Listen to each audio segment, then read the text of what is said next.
Hi, and welcome to another episode of Coding Kids. Up here, I have my index.html because we're going to be going over some more HTML elements. And as you can see, we already have some of the elements from previous episodes.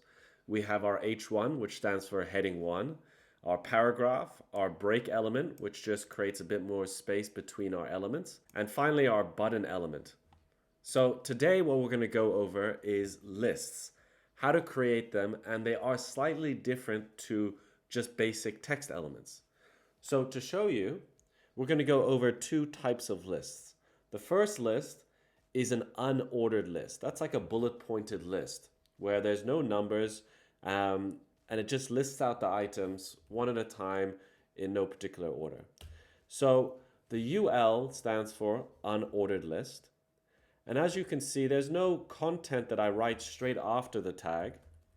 But instead, I go to the next line and I've indented one space by pressing tab and putting another element here. This is written like every other text element. LI stands for list item. And let's put in here, since it's a list, we will put in a shopping list. My first list item is going to be milk. I'm going to copy and paste this 3 more times.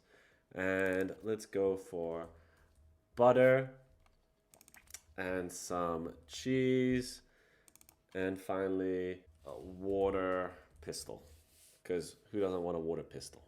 Since we have an opening UL here, unordered list tag, we also need to have a closing one at the bottom. Opening and closing, and in the middle we have the list items. This is actually referred to as a parent-child relationship, where the UL element, the unordered list, is the parent, and the list items inside are the children. In this case, this parent has 4 children. And to more easily see that these are children to a parent, we indent the children like this. We do not have our children on the same line as the parent. It makes it much more difficult to see where a parent is, and therefore we indent. Let's just quickly go over the next one, which is, instead of unordered list, we're going to do an ordered list. OL, ordered list, and that makes sure that our elements are listed with numbers. So first create tag, because it's a list, a numbered list. Next would be create children. Then finally would be to close parent.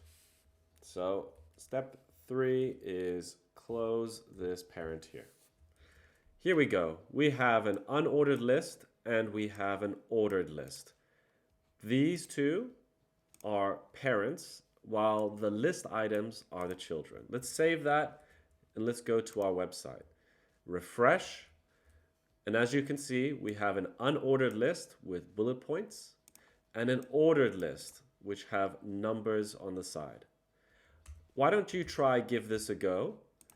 Keep practicing at your text elements, put in some breaks, try a couple buttons, and then obviously make some lists. Anyways, this has been Coding Kids. Check out next episode to try out anchors. Anyways, catch you next time. See ya!